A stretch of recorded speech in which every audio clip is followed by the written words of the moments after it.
你好，欢迎收看《新闻面对面》，我是谢仲。来，一开始为你介绍今天要请到的特别来宾，左边第一位新北市议员卓冠廷，吴哥好，大家好；资深媒体人姚慧珍，大家好；政治学教授范志平老师，大家好；右边为你邀请到的台北市议员游淑慧，大家晚安；资深媒体人康仁俊，大家好；时事评论员黄仁忠老师。大家晚安。好，那离大罢免的时间你算一下，只剩下12天，而还剩下的周六周日就剩下下个礼拜周六周日了。那所以呢，包括你看到前2天的周六周日跟下个礼拜周六周日，你可以想象得到，那各阵营之间一定是精锐进出。那在上礼拜大家看到，在台中呢2大阵营大拼场。在台中这个地方，当然，那在台中的拼场，各自要去想尽办法吹票。现在在所有的民调也看出来，也是大家各自谁能够把自己的支持者吹出来。那当然，你也看到在南投呢，有一场大家讲说算是前哨战吧。那南投议员的一个罢免，那是蓝营要去罢绿营的一个议员。当然，这过程当中最后没有通过，可是没有通过这一个里面，从数字，那对于未来26号投票这个罢免，会有任何一些参考的一些意义在这里头吗？那当然，这里头你看到在蓝绿之间大拼场的过程当中，因为前一阵的风灾的关系，对于台南啦，对于嘉义很多的地方，当然包括台电啦，包括所有人，那拼命的在抢修过程当中，可是当然你说还是有一些有缺电啦或什么的情形，而这个所谓风灾造成的结果，也变成在这一次大家在大拼场的过程当中变成很重要一环。来，冠廷，你自己在台中嘛？OK， 包括看到绕境最后也是在大台中这个地方，两边拼场过程当中，有人在讲说，包括蓝营，蓝营不管是你说政治人物在吹票的过程当中，讲风灾，讲所有这些，有人形容说是把包括仇恨值的动员，因为罢免投票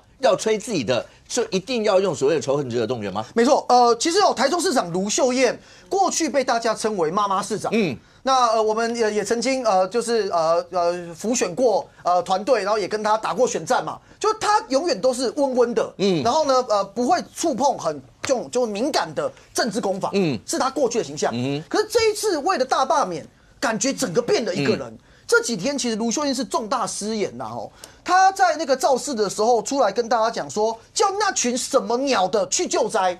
甚至在一连好多场的造势里面，一连串的不同失言，有在某些的那个场合上面直接讲说，我台中现在在帮你救灾，还在帮你救灾，就是这种话是什么？我还在帮你救灾，就感觉救灾好像是施舍，感觉救灾好像是哇我在帮你，然后这个不是应该的，就这种态度，其实跟过去的卢秀燕是很不一样的，让人家觉得救灾再分你我嘛。那另外一个部分是。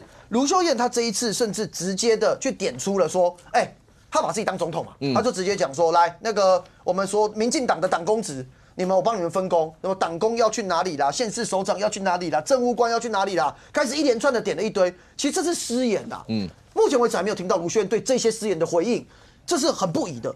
她甚至直接去讲她说，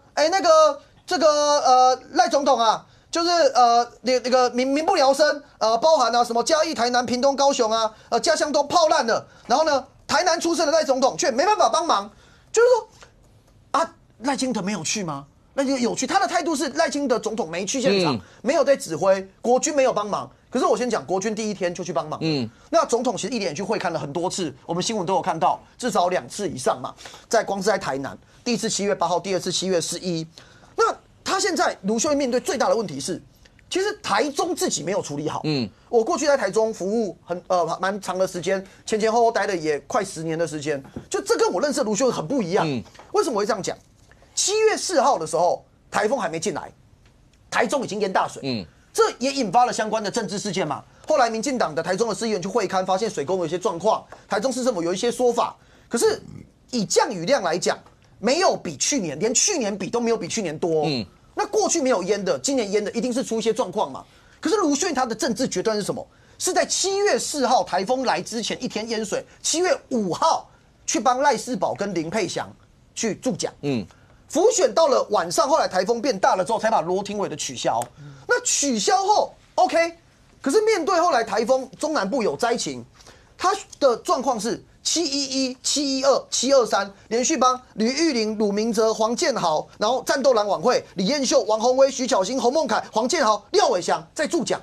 我要强调是那个是很冲突的，就是说他在帮他们辅选助讲的当下，然后去讲说，哎呀，你们民进党的党职，他点名党职哦，你们应该要去救灾，这不是荒谬至极吗？卢秀燕在台上讲这句话的时候，那一整排的都是有公职身份的。我的想法其实是这样，公职尤其是中央单位的各个部会该去那个就是所谓去救灾，天经地义。地方政府，因为你台中是中部7县市的领头羊，7县市联合治理，这是历任从胡志强、林佳龙、卢秀燕，大家都来做了，就是直辖市能量比较强，一路可以帮忙到云林，甚至到嘉义，整个状况可以去大家协调来帮忙。可是你在上面，你反而去指责说，民进党的党职们，你们应该要去救灾，这不是荒谬啊？你在上面帮的就是你的党籍同志啊，你去叫大家不要罢免他们。然后结果你现在去讲说这个民进党应该要怎么样，我觉得这是很奇怪，也是很失言的事情，所以对他一点帮助都没有。那会不会有仇恨值？会啊！我再次强调，我台中在帮你救灾这句话，有谁会认为是加分吗？一样的状况，如果今天高雄的陈其迈，跑去帮嘉义的黄敏惠，大家都有看到画面嘛？黄敏惠市长跟陈其迈这合作就很好啊。黄敏惠自己讲，不是陈其迈讲的，说。第一个打电话给我的市长是高雄的陈其迈市长，然后呢遇到他的时候，两个抱在一起，让人家认为不分蓝绿，救灾不就这样吗？你知道这个情形是什么情形？卢秀燕她会把救灾当成一个政治筹码，我还在帮你现在救灾，到现在还在帮你救灾，这种话讲出来，会让人家觉得很奇怪啊。来，淑慧，我觉得这就是罢免的后遗症啊！从1月到现在哦，双方的这个仇恨值的对立哦。从政治人物、政党到一般的民众之间，这个仇恨值是在堆叠的。不要说谁失言，谁在讲仇恨动员哦，都在仇恨动员哦。罢免本身就是个仇恨动员哦。大家都在说选举就是选到后来这个都是在攻击啊。大家如果记得每一次的选举到后来都是攻击啊，但是还会带着一点些许的政见去包装一下，讲自己的好。可是罢免没有对手，罢免也没有政见，罢免就是一直在攻击啊！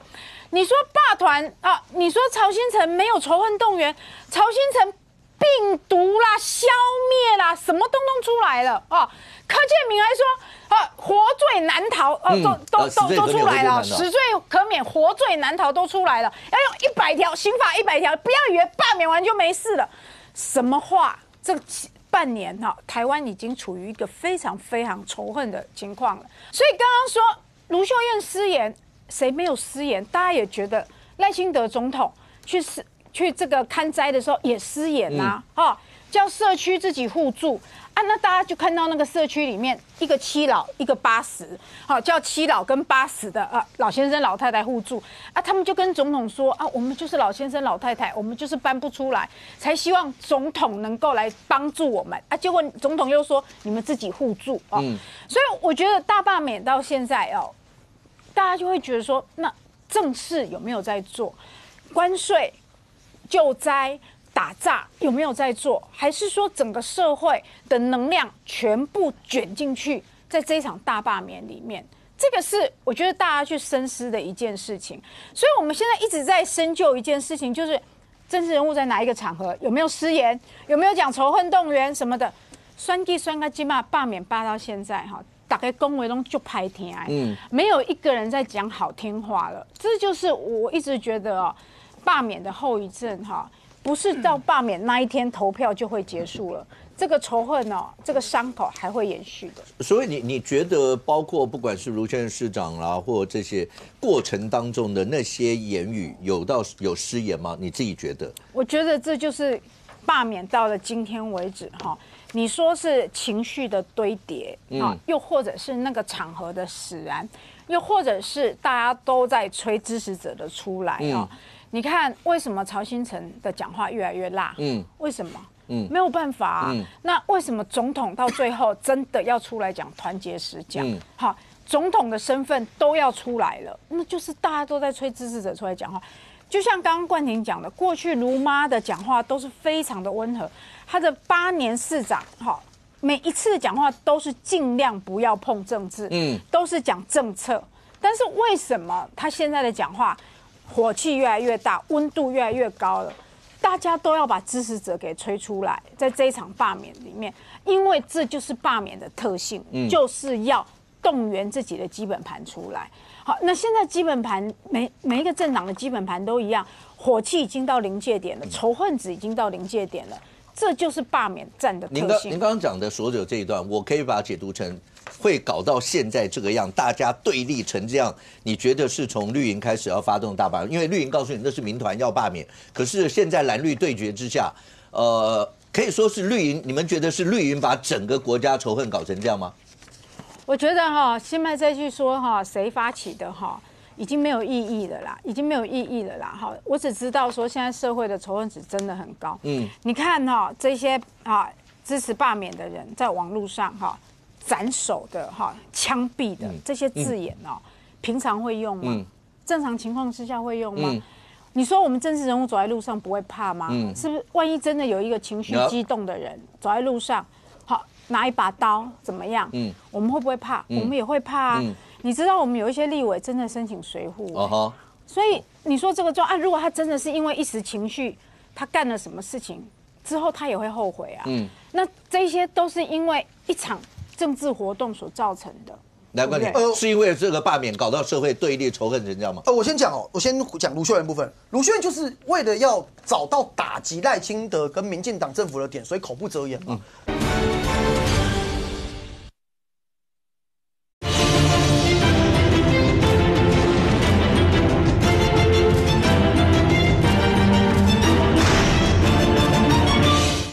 我先讲卢秀燕部分，卢秀燕就是为了要找到打击赖清德跟民进党政府的点，所以口不择言嘛，就没有任何一个县市首长会讲说对手政党的党工算出对方有几个人，然后分配说谁去嘉义，谁去屏东，谁去高雄，然后自己也在政治场合，你自己是有公职的市长。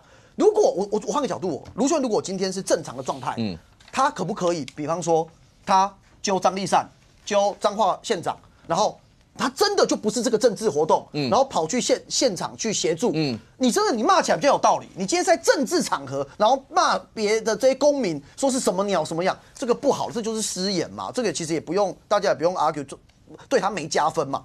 但第二个我要回来讲我觉得现在国民党为了要捍卫这一次的要被罢免的立委，所以把罢免这件事情讲的是仇恨。罢免这件事情是宪法赋予人民的权利。如果大家认为罢免十恶不赦，那过去国民党不要罢免他不喜欢的立委，不要罢免他不喜欢的议员。国民党当时在1911年创立中华民国的时候，孙中山先生不要把罢免当成是人民重要的权利。这件事情我觉得最后是我们是法治国家，所以回来那一条线在哪里？就是你不能违法。我要谈的是说，为什么讲罢免是爱？我就这几天我在宣讲，我一直讲罢免是爱啊。我们看现场，我们这些罢免的公民。每一个人都和颜悦色，每一个人看起来都像善男信女，每一个人都非常的这个和蔼可亲。我就问你一个问题嘛，如果说是仇恨，罢免是仇恨假如大家讲罢免真是仇恨，你有看到任何一个要罢免国民党立委的公民去攻击这些立委，或者是攻击这一些反罢免方人吗？目前新闻没看到一则。但是反而是这一些可爱的台湾公民。行使力量，像黄一中老师现在拿着这些可爱的公民，看我们是用这么可爱的对吧？可爱的颜色，对不对？四处被攻击，所以回来如果回五哥的问题，回淑慧姐的问题，我认为为什么会变那么对立？我觉得有一个很核心的关键是，要被罢免的立委们，没有任何一个人，当他们的支持者出来攻击这一些公民的时候，其实让两边的情绪。可以缓和，让两边可以知道说这在行使公民的权利是政治人物天职。我们都一直在讲你想我们这边，你如果归类成两边我们所谓的罢免方，无论是民进党党公职、公民团体谁，我们都在讲就是用爱罢免。为什么？因为罢掉他们之后，台湾会更好；罢掉之后，国民党会变更好，赞啦，多欢乐啊！可是你看他们是怎么样？我们在路上拿，你什么时候看到一个选举活动会对着我们比中指？当然可能跟徐小新学但我要讲说然后冲过来喷口水。冲过来揍你，冲过来抢你东西，很简单。国民党只要做一件事就搞定了。我举例，前一阵子要罢免这个张志伦的团体，被张志伦的支持者攻击。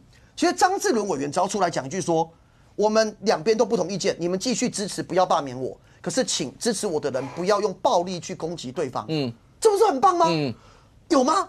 目前为止几个攻击了，新店、中和、台北的各地的。可是国民党没有任何一个党公职出来呼吁这件事情，所以我觉得最后那条线在哪里？就法律，他们做的事情是违法的，是攻击人的，是侮辱人的，是骂脏话的。可是我们这边有吗？没有因为用爱罢免嘛，所以还是那句话，罢掉这些国民党立委，台湾会更好，很美妙，一想到就赞。我觉得冠廷说的罢免跟选举当然都是权利，但是你们用什么手法去进行这些过程啊？那他刚刚说的是后面说有一些反罢者已经有一些情绪了，但是前面这些罢团，他们真的用这么温和、这么理性、这么爱的过程吗？没有吧？你们所有的每一区的罢免的口号，都是用很负面的方式去形容这些立法委员的名字黑心、除秀拿人家名字去做文章人家也是人生父母养的，然后在这个过程里面把人家的照片去极尽的丑化，去做成遗照我的照片也被做成遗照嘛然后你又没有要被罢？对，也是因为我有把国民党每一个人都做成遗照嘛那我助理也拿给我看我就说他自己满满的负面能量，不要理他然后我在路上帮燕秀姐这个反罢好啦。也过来质问我说你为什么帮他？然后我想说我为什么帮他？我就说我国民党的不让我走坚持说要我承诺不可以再帮他，不让我走然后我助理要把我拉走他不让我走然后他觉得你有正义感，不是这样然后我就说你不能不让我走我说我尊重你你的罢免意愿，但是你也要尊重我当然对我然后他就一直要我说出个所以然，我为什么帮他？所以你知道吗？这个是非常那个奇怪的一种，就是然后我很理性的要跟他说道理那所以我觉得这个东西累积到后面有一些不支持罢免的人譬如说有一些我们就看那个妈妈说，你不要在学校附近干扰我的小孩，那个都已经在很后端，忍无可忍了。今天还有一个妈妈传了一张照片，就是一个罢团的人就在校门口举着牌子，他就问我说他可以这样吗？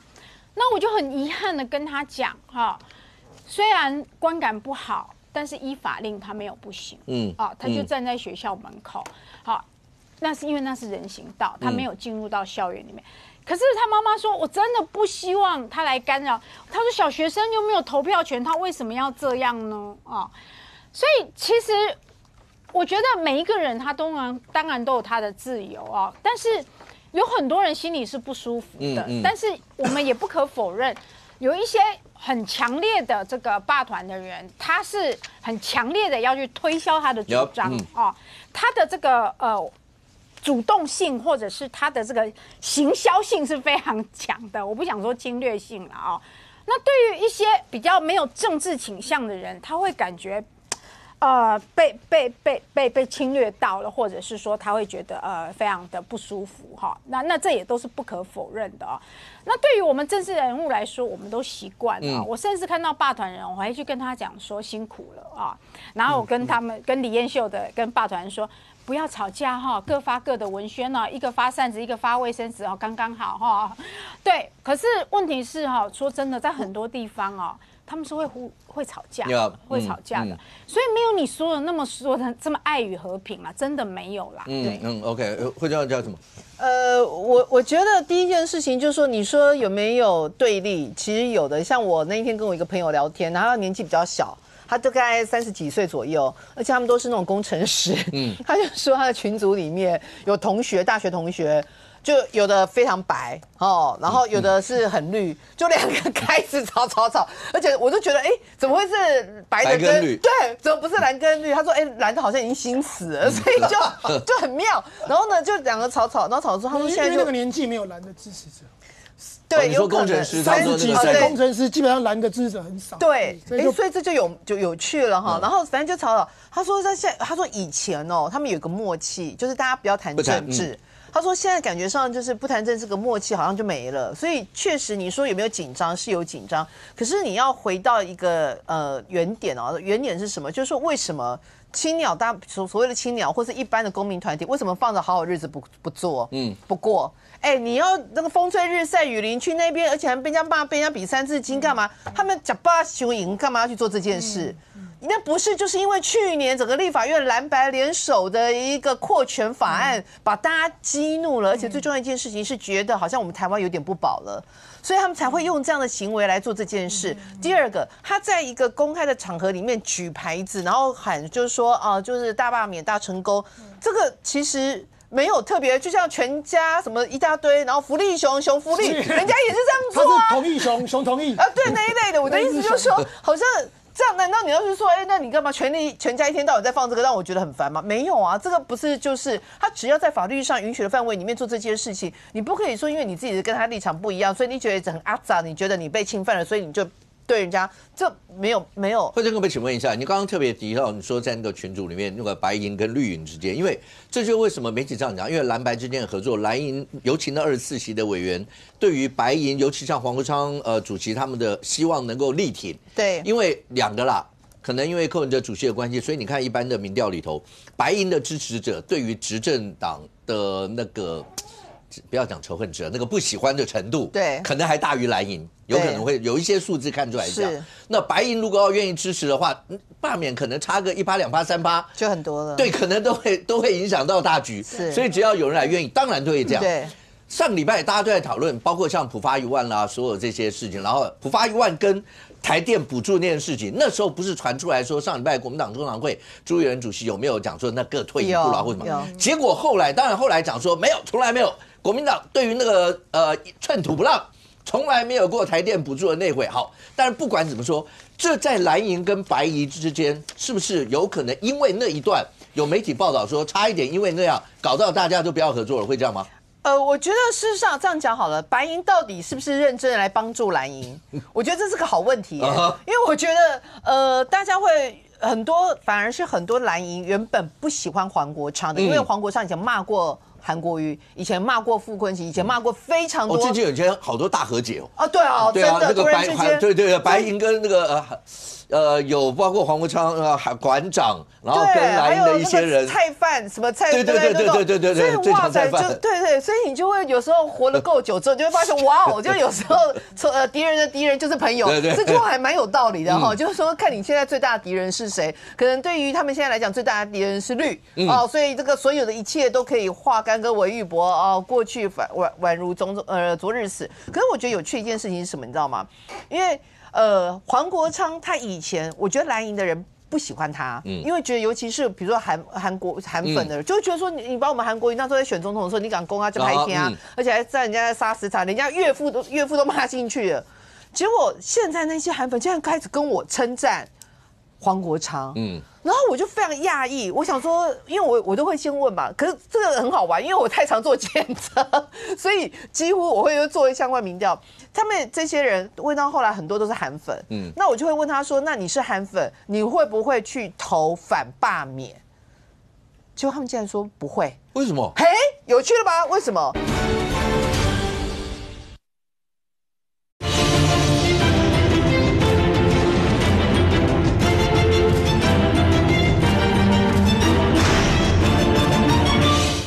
那我就会问他说：“那你是韩粉，你会不会去投反罢免？”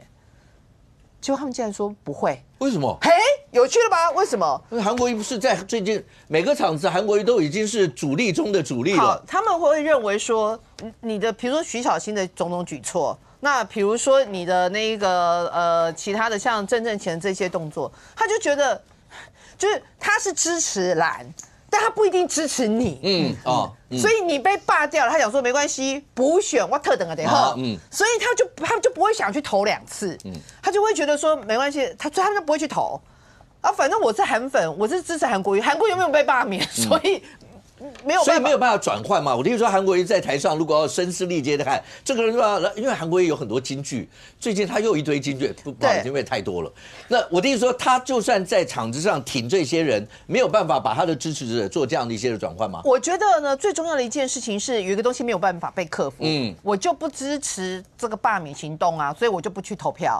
我觉得是这个问题，他们觉得我就不支持，所以我就不去投票，他们就不会因为说我要保你。而特别去投票。我觉得这个是现在这个比例有降低了，前阵子确实有。我觉得不是确实有，是很多都这样。因为我就问了我以为只有叶元之的支持者有这个困扰。那前一阵子确实有，但是现在因为长期宣讲，不，因为现在已经转换成说，哈，前一阵子确实有像慧珍姐说的，说，你放心啦，我没机器，我没去投票了哈，这种很多真的。然后我们一听就然后现在已经转成说，哈，我们就会说不。这嘛是输赢的问题，你一定要去投票。他就会说，对，这嘛是输赢的问题，所以他会去投票。但是他会变成，比如说我讨厌赖清德，又不是我去投了反对票就可以把赖清德对，这没有关系啊。他们就会变成是他不想要去跑那么多次，他就会变成说没关系，你被罢掉，反正我只要下一次我再投给蓝的，这样子他就觉得没事。可是我们会跟他讲说，你如果不想投2次票，你就要这一次就去投。没有罢掉就不会投2次票。当然，你可以不同的一个攻法。但有趣的一件事情是什么？你知道吗？就是他们现在竟然会开始称赞，就是黄国昌，因为他们认为真正的反绿的共主是黄国昌。一中你自己在那里头，刚才大家在讲到包括仇恨，包括这边讲爱，然后这边讲说被整个社会被仇恨，你自己在那里头的感受度？选举起来呢，比如说啊，冠廷高、苏慧，咱就一人 Q 一边啊，苏慧加油哦，啊，冠廷加油，所以那个都是战，不太会被比虚。可是因为罢免他就是要罢掉他，所以比如说我去王宏威那边去扫街的时候，那一定有人是支持王宏威的嘛，他就会直接当面对着那个就是罢团就直接呛。那我觉得对，所以我那天我有听到他们就说啊，这个算小 case。我那天去陪他们去滨江市场，那边还算是比较没那么蓝的地方。他说如果你到北松山去啊，那个真的是压力非常大。但是他们还是一样，基于罢免示爱，对，保台。反共护台，所以他们知道虽然会被骂，但是他们都笑笑的。我觉得这一点我们还是要肯定罢团，就是说，因为我老实讲，如果罢团有去凶这些路上的这些反向的，或者说给人家比什么的话，人家也会录啦。但是我们在网络上看到，绝大多数我看到都是罢团被羞辱、被抢。那为什么？因为罢团他们节制、他们克制，他们知道他们今天行使的这个罢免权是有可能会得罪，就是说他确实会得罪到原本比如说王宏威的支持者，所以他们更加的节制。你看我在扫街启动设下对不？我们就扫下去以后，马上那个交通的动线呢，虽然警察在后面跟，可是那个罢团他们自己就有那个纠察队，就是尽可能的不要影响到商家的生意，尽可能不要影响到人民的动线。那如果有稍稍影响，就稍稍。马上是那个90度的鞠躬，比黄国昌低还低，马上就对不起，就真的因为伸手不打笑脸人，然后即便对方面露不悦，所以我的意思说，罢团们是这样子一点一滴，因为他们知道这件事情不容易。可是你说那因为不容易，然后我就放弃嘛？那放弃的话，我跟你讲，那这些国民党的委员或是民进党的委员，他们就会变本加厉。所以我们不能让这件事情。所以我的结论是，这一次的罢免，当然726投票结果胜负我现在不知道，但是我可以确定一件事情。因为这一次的罢免，这一个期中考的过程，即便这些蓝委没有24个，有一些没有被罢掉，他将来我认为他也不会那么嚣张。有人说他没有被罢掉会变更嚣张，但我认为，因为他知道，虽然这一次 safe 可能险输，险胜他没有输，但如果你还是用这种过去1年前那个态度的话，下一次的选举你可能真的会被拉下来。所以我觉得这个过程，我还是站在良性的公民角度的，就是说，觉得因为这样的一个过程。虽然有一些瑕疵，但是瑕不掩瑜。整体来讲，它可以让这些国会的立委更知道一件事情：不是说我给你酸掉我的无敌啊，不是说我给你多说的学会按照龙眼按照不会的代志。所以学会谦卑，我觉得是这一次大罢免这些公民团体给这些政治人物上的一个公民。我补2点哦。第一点就是真的公民啦。我们最近因为随着726越来越近，大量的去助讲啊，还是说跟他们一起扫市场啊。就你互动到的人是什么人？我们大家都内行的政治工作者嘛，素人公民比例非常非常高，就是在那个罢团当中。我举个例子哦，就是在那个中和攻击事件后，刚好隔天我跟他们去扫市场，就他们最恐惧的时刻。你知道我们在路边街讲啊，我跟林淑芬委员2个讲一下之后，要给公民团体讲，公民团体他们不敢讲，他们昨天刚被攻击，你知道整场扫市场那个状态是什么？你知道吗？我也不是那一区的议员，林淑芬也不是那一区的委员。我们2个在前面带着他们，然后他们就跟在我们后面，因为他们那个是真的怕，是真的怕再被揍。他们前一天才被揍，所以我就讲他是真的是素人，这第一点。第二点，我回答武哥刚才讲说韩国瑜去讲帮忙这有没有用？然后我认为现阶段的国民党的状态，重责大任是放在卢秀燕跟蒋万安身上，有一个很重要的原因。朱立伦不讨论哈，因为朱立伦人气啊各方面跟他们3个有落差。他们3个现在看起来就是国民党的3个天王嘛。韩国瑜现在被封印一半了，他的身份是立法院长，他被封印。韩国瑜的那个最强大的输出的火力现在被大幅封印。你能想象韩国瑜现在当院长啊，他现在能够怎么样？就发挥他的口才嘛，去的时候讲说啊，丁学忠多赞哦，然后稍微酸了一下老柯。你能想象他能用以前那种招式吗？我跟你直球对决，我就韩国瑜，号称100年一见的政治奇才哦，然后骂说那个放马过来，08等你，然后说我只是一个卖水果的 ，OK， 然后就是当院长有可能这样吗？不可能的嘛。他如果这样子去喷吴思瑶，喷完那个民进党的立委，隔天要去主持会议，所以他被封印。那所以现在我回来讲，为什么我要特别提这个？因为蒋万安跟卢秀燕的火力全开会被火力全开，就是唯有他们2个人火力全开。可是卢秀燕过去演的几年是妈妈，她突然妈妈变成已经变虎妈了，变巫婆，虎妈或巫婆，就是开始会拿那个鞭子抽你，对不对？那就形象怪怪的。所以蒋万安现在就感觉更凶。蒋万安跟他2个人都算最近都是火力很凶，这是这个原因啊。对，所以淑慧那个火力全开的结果，有人讲说是因为因为各自台中跟台北这一次，人家台北5席，台中6席。所以对他们来讲的话1席都不能少的压力很大。当然啦，因为这个还牵涉到明年的2026，甚或2028都有可能。对，这还牵涉到明年的县市长选举嘛，哈。所以我们每一个县市的县市首长，哈，当然他们都有各个区域的立委的这个保卫战的这个责任啊，哈。所以，可是我觉得一直在说这个冠廷对于卢秀燕非常感兴趣，一直在点名 cue 他哈，一直说要火力全开，但我真的觉得还好，因为像昨天在内湖南港的时候啊，讲话也还是温温的哈，就是我觉得他的态度就一直是这个样子哈。那说他火力全开，说他尖酸刻薄，我觉得一般民众还是不会有这样子的印象，因为他长久以来哈就是走这样子的路线哦。那刚刚一直在讲的是说哈，这一场罢免其实走到今天已经剩2个礼拜了哈。过去这一段时间呢，我刚刚前面已经说了啊，堆叠的仇恨已经堆叠很多，现在去说像个派哦，像个勇哈，我觉得已经没有意义了，真的都就派就勇哈，一人给个金马哈。那现在大家就是在拼最后的动员哈。那最近哈，大家都是就是我觉得各个选区大家瞩目的还是台北市的这5个立委啊。那有人在说，民进党一份狙击的名单哈，什么啊，第1名是王宏卫啊哈，第2名是徐巧芯哦，第3名是这个李延秀哈。但因为我自己在内湖南港啊，我觉得内湖南港哈，我不知道其他的区域哈。是不是真的那么不平静啦？但是内湖南港，我自己的感觉是非常的 peace 啦，不管是罢团或是燕秀姐的策略，因为燕秀姐采取的是非常退让，以及容忍啊，基本上她甚至看到说，如果这个活动现场罢团在现场，他会先等罢团离开，他再来，他会尽量不就避免冲突。对，先等罢团的离开，他再来，或者是罢团在投，他就在尾哦，这样子，然后。我不知道为什么罢团对我的那个的好感度，不要说好感度啦，并没有期待，并没有太多的这个仇恨值啦哈，所以有时候我也会在那边插科打诨一下，所以内湖南港并没有太多的这个哈。那而且不过民众党在内湖南港，就陈佑成对燕秀的态度是保持一个小小的距离。为什么？我也不晓得，就是白银不是要全力支援蓝营吗？可能是我的因素吧。为什么？我不晓得。像昨天就有一个出现很尴尬的状况，昨天这个李彦秀办了一场造势活动，昨天几乎是各个国民党立委都办了一场造势活动嘛。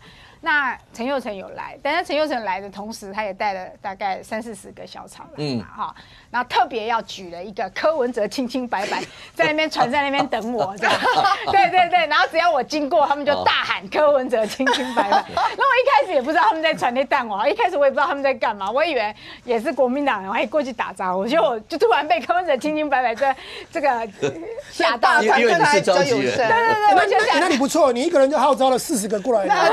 场子有40个人是因为你。后来回去以后，我就发现他们民众党的脸书就 po 了一个说，虽然我们去声援李彦秀，但我们还是跟游淑慧说柯文哲清清白白，就是说虽然我们白的去挺了李彦秀，但我们还是有跟那个游淑慧表达我们的立场哦。OK 了，OK 了，OK 啦，对。所以我觉得在内湖南港就比较奇怪一点哈，那个民众党可能还在保持这个若即若离哦，但是其他的区域哦，确实民众党都已经有实际在帮忙哈。你看像林珍宇就有跨区去陪巧芯啦，然后陪洪薇姐啦等等的哦。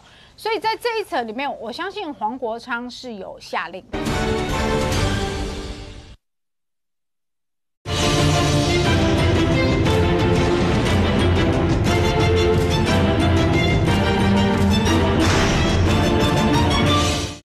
看像林珍宇就有跨区去陪巧芯啦，然后陪洪薇姐啦等等的哦。所以在这一层里面，我相信黄国昌是有下令，是有下令，就是他们的市议员。如果要讲说黄国昌是不是有下令，当然你说票开出来，人俊也常讲，因为票开出来你也不知道。那个票是国民党的支持者，是民众党的支持者，但我相信他们投票率不会高。对了，但我相信对，人俊你每次讲说，因为票开出来看不出来，对。但问题是人家过程当中，包括主席讲朋友有难，怎么能够不拔刀相助？一定要这样。人家在场子里面好歹对，不管是为了苏佩，为了连秀，总是人也有带去啊。对。而且我们就讲，除了现场的氛围，刚讲到，不管你说是爱是仇恨是什么，他就是要去催出支持者的一个方式。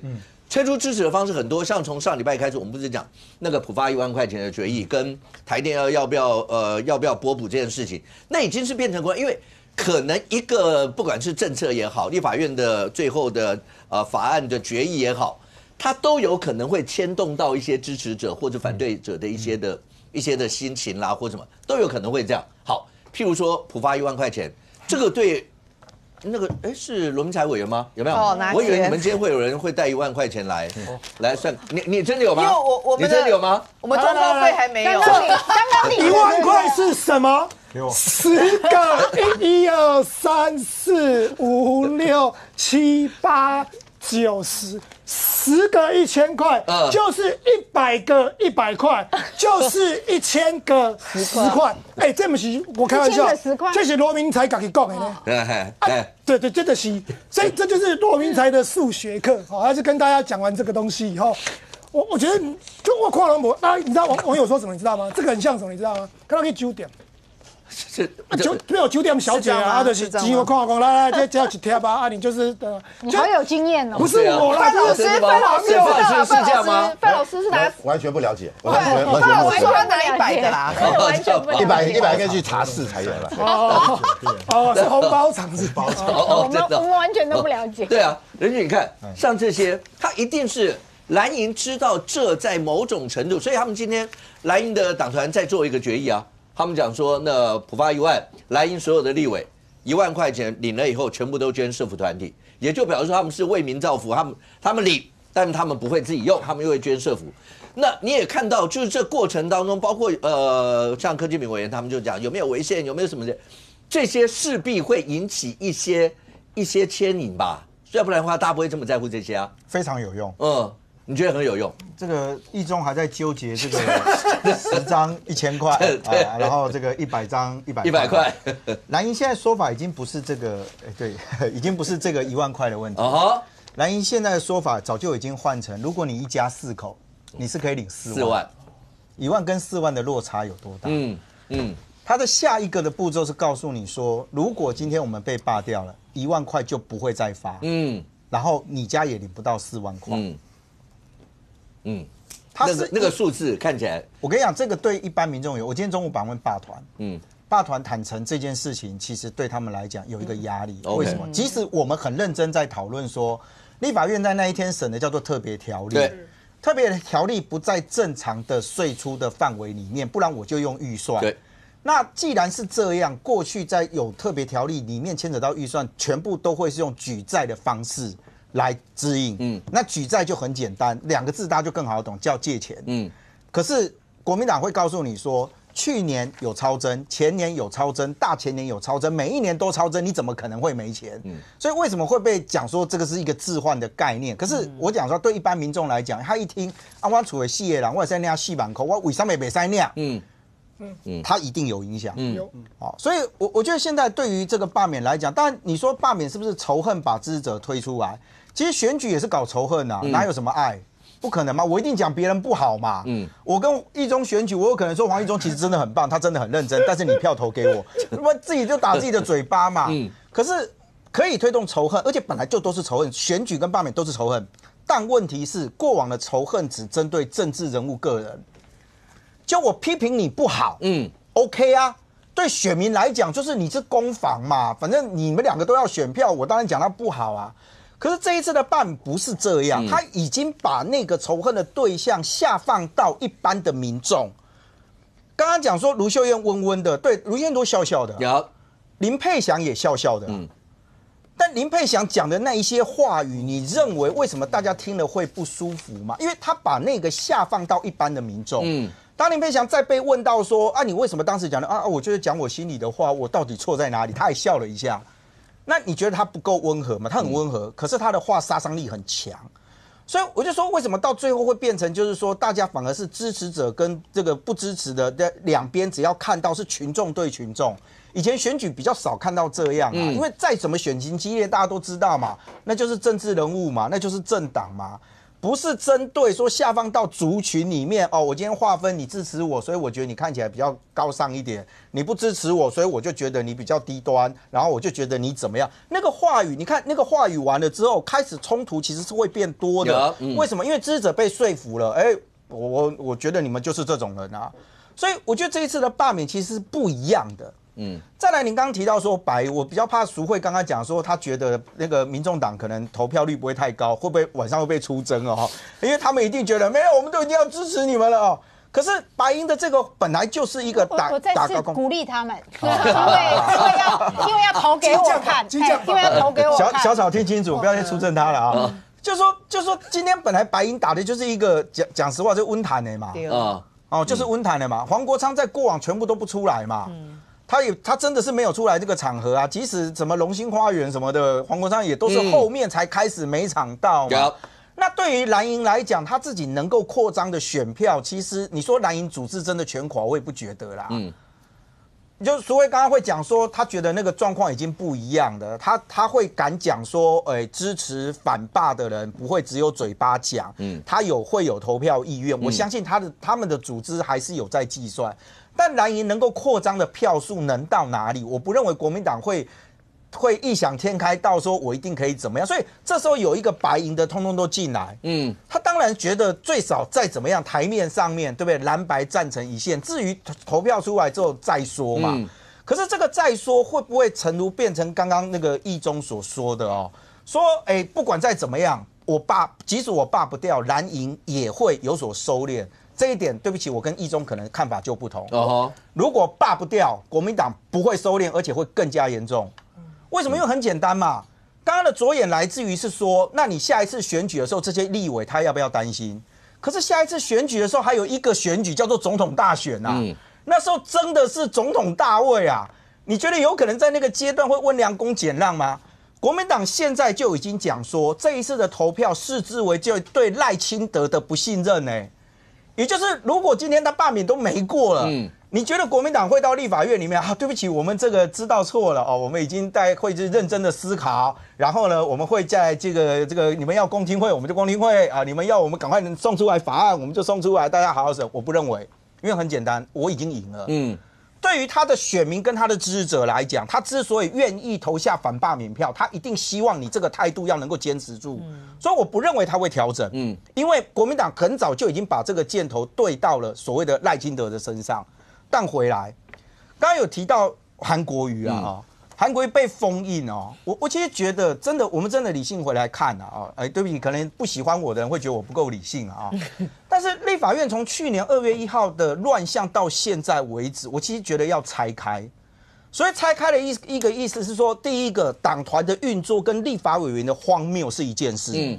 也就是我今天不管怎么样，我的提案党团也不审，然后我就乱丢。那一天冠廷已经细数了几个，就是我的法案提出来的我的这个预算数提出来，到最后被人家乱删，那砍到最后已经超车是一个。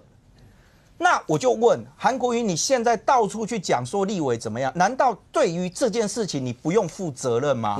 这是我讲第二个在立法院发生的问题。也就是他今天再怎么样下面乱，立法院有一定的体制要进行运作。可是，在去年的时候发生过，在场的人数跟投票数是不一样的。而一样有人敲了锤，告诉大家讲，算数了。这件事情不是立委的问题，是立法院整个在机制上面它是有问题的。这个上一夫骂的比我还凶有万去骂上一夫啊，就是说。那一块是立法院，他当时主持会议，不管是韩国瑜或者是江启臣，他发现到说这个就是斗不拢。我赞成可以举手啊，我赞成点人头 ，OK， 没有一定要插表决卡嘛，反正大家当时不敢回位置上，就是怕被攻占。可是那个到今天为止，没有任何人提出来说，不好意思哦，那个真的是有问题。大家就呼隆把它过去，那是什么？立法院的机制包庇了这个乱象。那我就再问。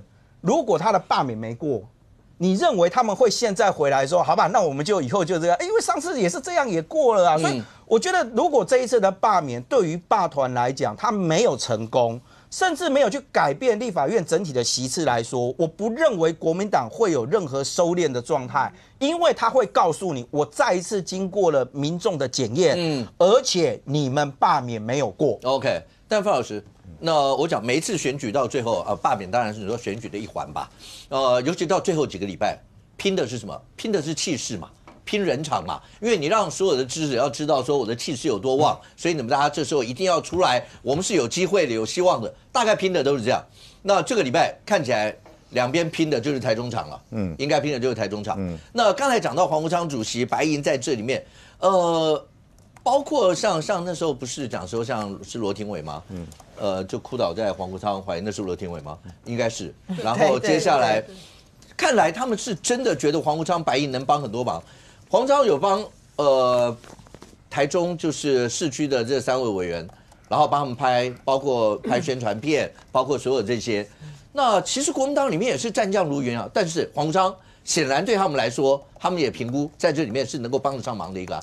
对，这是黄国昌跟这个卢妈三子啊，就是廖伟翔、黄建豪跟这个罗廷伟拍的照片啊。你看，这里面只有一个人打领带啊，是黄国昌，对不对啊？表示他是 King， 他是里面的 King 嘛，对不对？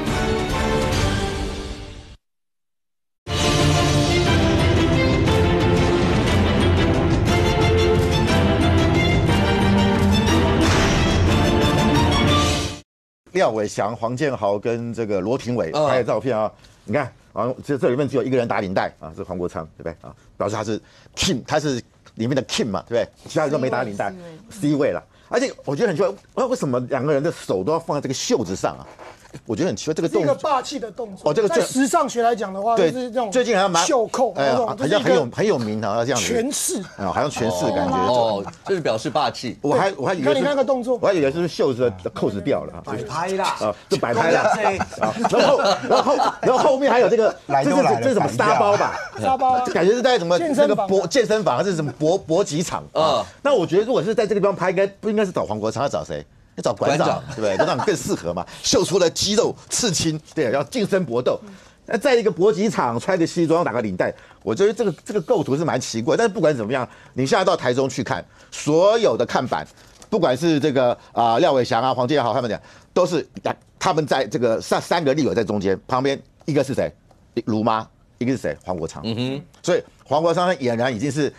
很多以为他是不是要去台中选市长啊？因为看起来他在台中现在这个人气很旺啊。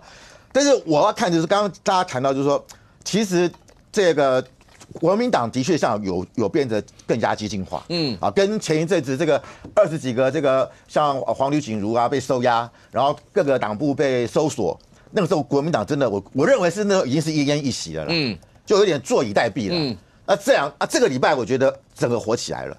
那我觉得火起来很大的因素是什么？就是整个包含赵少康这些战狼他们站出来。我记得上礼拜4啊，我看那个赵少康的那个节目啊，他就问这个陈玉珍，他说你们是为什么不是说要普发1万块吗？为什么上次这个没有过的，没有投票没有过？陈玉珍说，因为我们当初看的是川普的这个关税，他说如果川普关税这个台湾的关税是很重。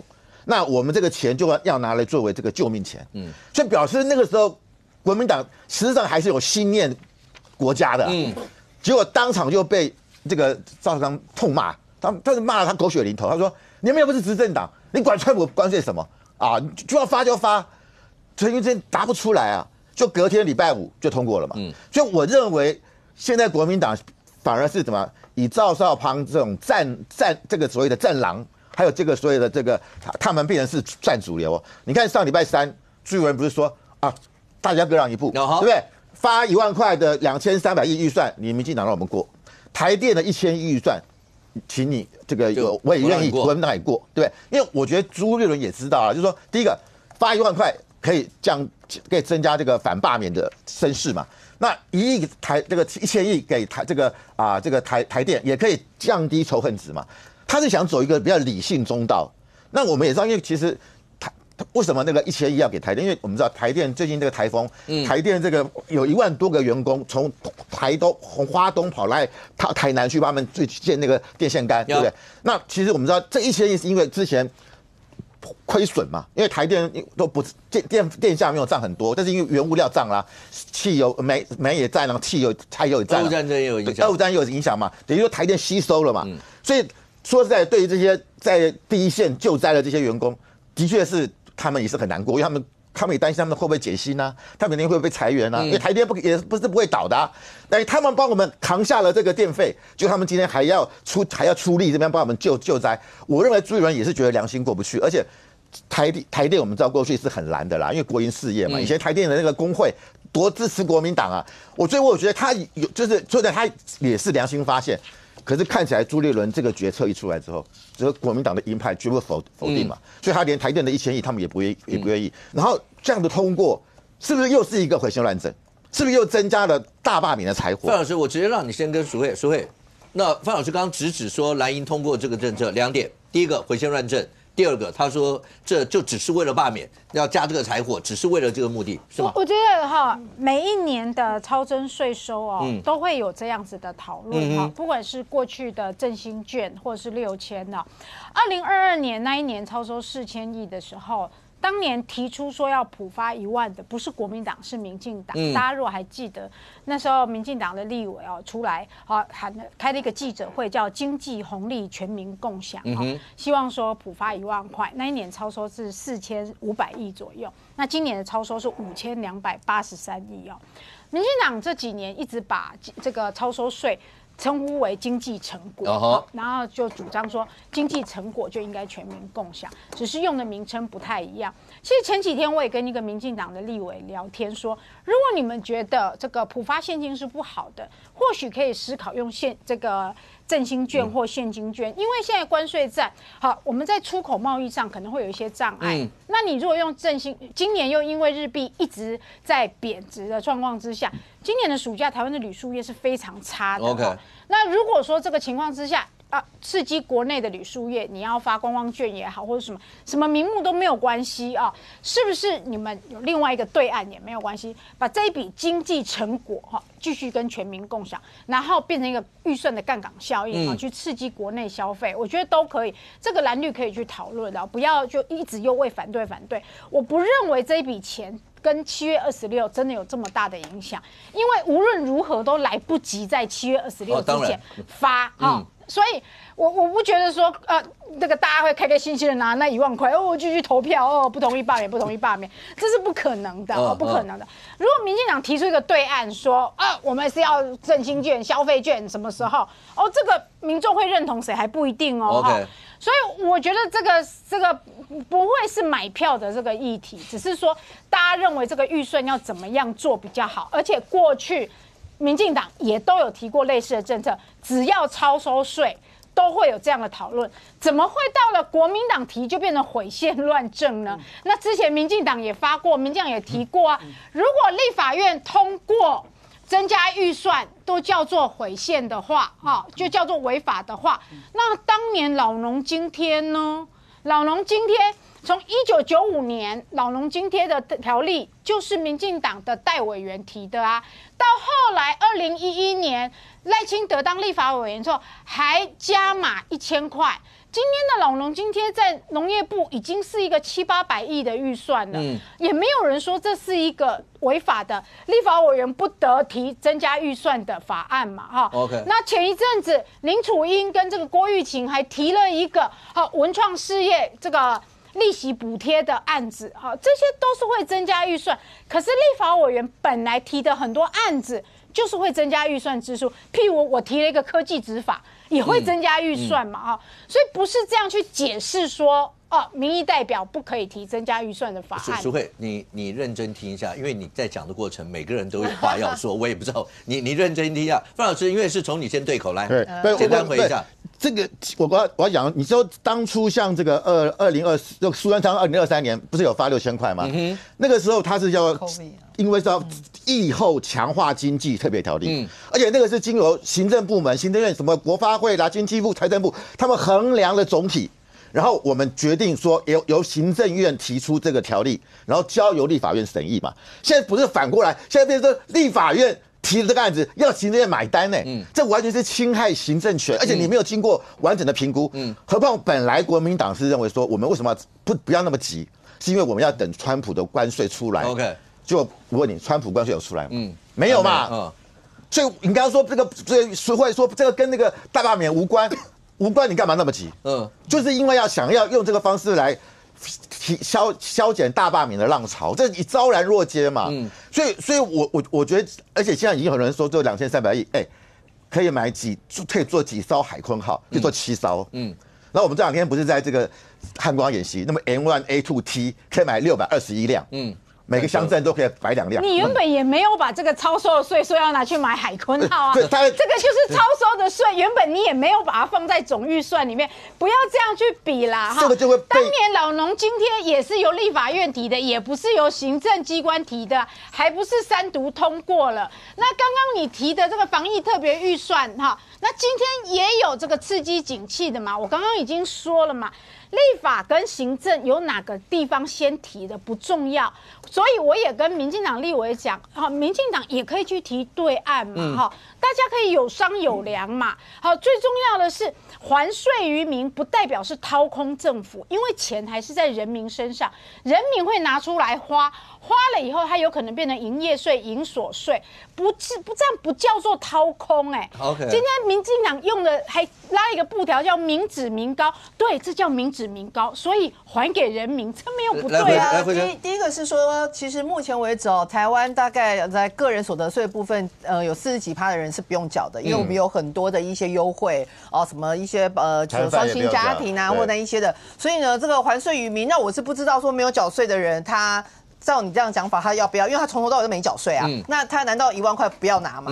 那我是觉得第二件事情，所谓的超收，我觉得一般人可能不是很理解超收那个概念是什么。我给大家一个数字哦，你知道过去这15年来竟然除了就是2012年、2013年跟2020年这3年，2012跟2013是因为欧债危机的问题，2020是因为 COVID 的问题，只有这3年就是我们的税收是低于预期的。那其他的12年全部都是高于预期。那这个就高于预期就变成就代表2件事，第一个是你财政部怎么会估得这么不准呢？那你知道是什么吗？所谓的税这个超收就是，比如说我假设以前苹果薪水或者是这个媒体薪水1个月5万块，13个月就65万。可是如果我突然之间中了统一发票或中了什么来了个4万块，所以我的所得变多了。那你说哇好棒拿这4万块拿去大吃一顿，然后去干嘛吗？不好意思你银行还有房贷2000万。那正常人会怎么样？正常人是要把这个钱拿去还房贷吧，因为不然你这样减轻嘛。我们现在国家就是面临到这个问题啊，我们的国家的国债是在不断的增加。那其中当然过去这几年是有举债特别预算，然后来发动那个就是相关的什么前瞻啊这些。那有举债的原因是因为要来推动相关的建设。可是你今天不能说你的收入高于你财政部的预期，你就好像中了乐透一样，你把钱花光光，不是因为你还欠了一屁股债而这一屁股债是债留是子孙要还的你知道这个政策对我最开心，你知道为什么吗？因为我没有小孩啊，我现在1万块现拿的，那是别人家的小孩要来还啊，因为我们这个就是会再留子孙，别人家小孩还，两个小孩会帮你还。哎，对啊，但是我会这么那个自私吗？我不会啊，所以我不会啊，所以我觉得不应该这样子。那这个与其这样子，为什么我会认为要去补贴1000亿的那个台电的？第一个是我认为台电的一些政策要检讨，但是比如说像台积电是那绿能的用电大户，他就应该要自己想办法，要有去投资绿电这个部分。但是我会认为，你与其把2300亿就这样普发票，张忠谋需要你那1万吗？那个郭台铭需要你那1万吗？我们要把钱留在真正的刀口上。你补贴了台电这1000万之后，1000亿之后，如果可以让台电比较不用涨电价的话，这才是真正可以解决事情的方法。这件事。刚刚淑慧也很理性的跟大家分析，就是说经济这一块，但我要跟你讲，这件事情跟经济无关，它就是政治，因为跟时间点有关，大家都忽略。它这个特别条例有提到，这普发1万块要在今年的10月31号执行完毕。为什么定在10月31号？因为726大罢免、823大罢免，罢免如果成功的话，补选必须在3个月内举行。也就是说，726跟823的罢免，如果他要补选的话，3个月内刚好就是10月底。所以这个时间点定在10月31号，它完全就是万一有蓝委被罢掉，他补选的时候有点时间。那这件事情谁最开心？我不知道谁最开心，但我知道中国的官媒最开心。这个是在礼拜5普发现金的法条通过以后。马上金海峡是什么呢？是福建省的海峡卫视的官媒，就是他平常都很关心台湾，然后他有个粉专，他马上就说，他说发补台电1000亿，给的是台电不是员工，可是补1万块，员工跟大家都能拿到1万，反正就是用这种方式，然后马上就跟着就唱和，所以。我刚刚很讽刺是，这个时候如果中共不要出来讲话，我觉得可能这件事情还很单纯。你说可以讨论经济，到底是应该要拨补台电1000亿，还是应该要普发1万块？我觉得这个可以讨论。但是当中共跳出来的时候，拍谁这样台去做力是大宝贝，这样台做力经济，这个又跟大罢免的反共护台又扯上关系了。OK， 对不对？中国又介入啦。所以这就所以我是真的觉得说，今天这个问题绝对不是。它就是一个政治问题。好，那我看这2天礼拜6、礼拜天，国民党也办活动啊，台中卢秀燕也办啦，然后徐小新也在台北市议会也办啦，然后这个是这个洪孟凯嘛也办，但是我看他们好像也没有拿这件事情拿来宣扬，大肆宣扬啊，我看也没有，比较多是骂赖清德啊。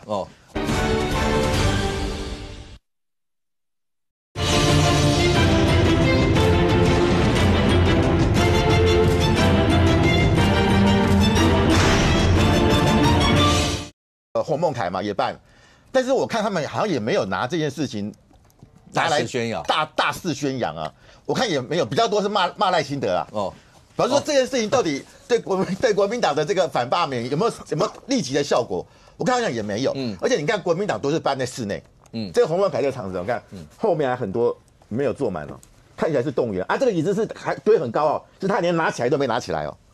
表示他们可能是怕说看起来太多空位不好看，因为太热了，还是懒得拿出来啊。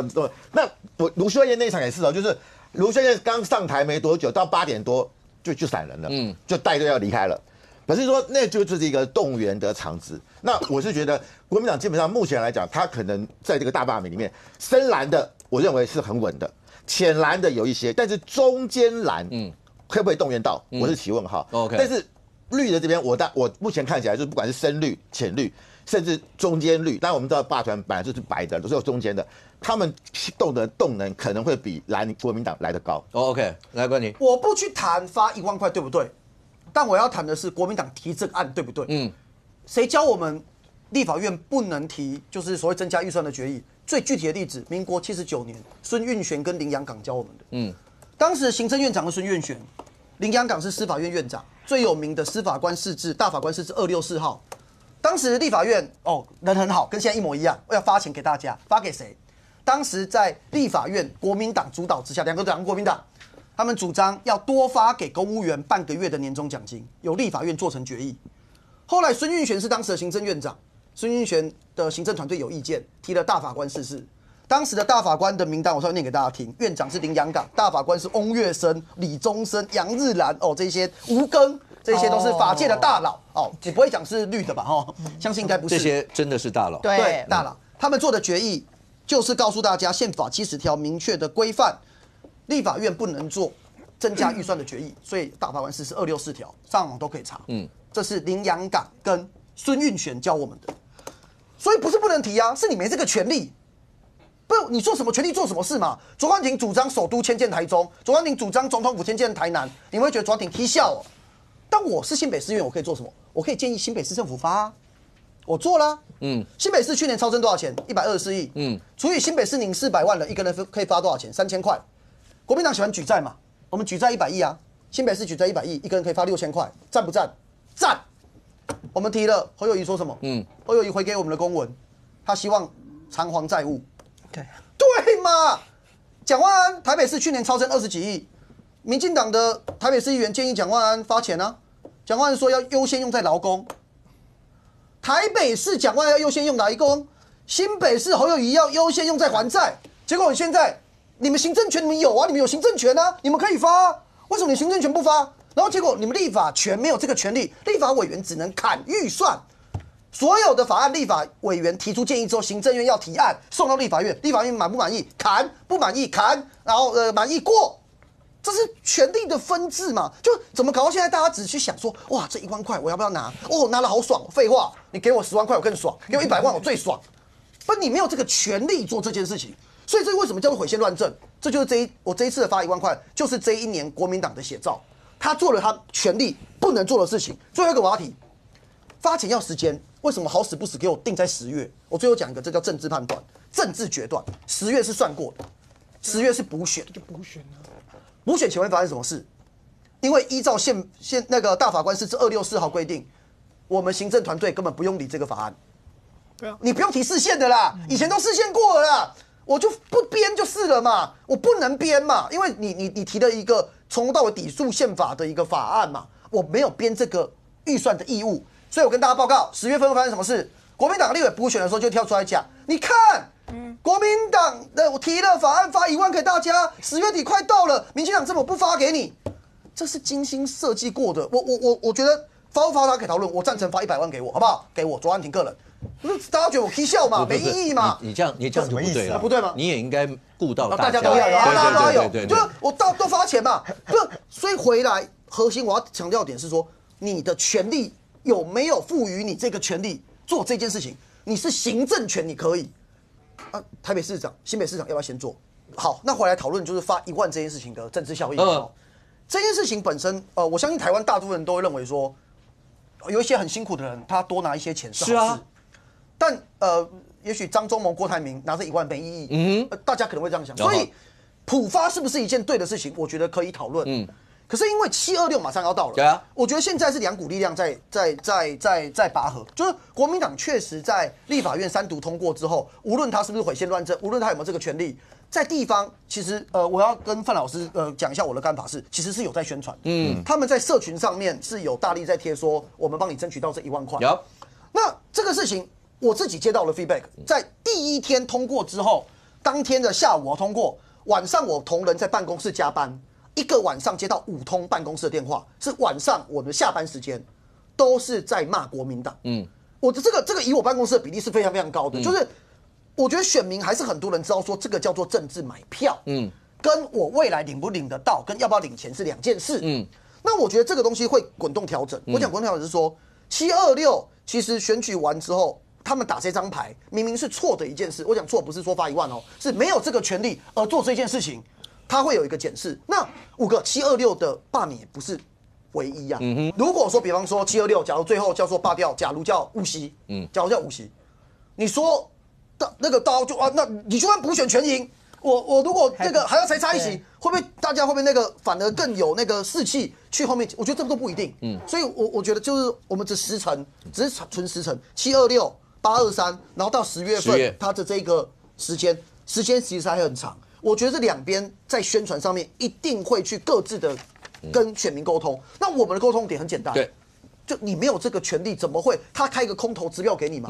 这立法院不能开这个钱。然后第二个会比较嘛，比方说刚才讲到台电，好，我举例举债，这就很现实啊。我们的税季剩余去年其实所有的扣掉用掉的剩300亿嘛，然后在这一次1000亿被扣掉，再加上2300亿，就是要举债1000亿啊。那大家觉得举债1000亿有没有道理？有一部分选民就认为我不要举债啊。柯文哲、黄国昌信徒总是了吧？柯文哲从小到现在最讨厌举债啊。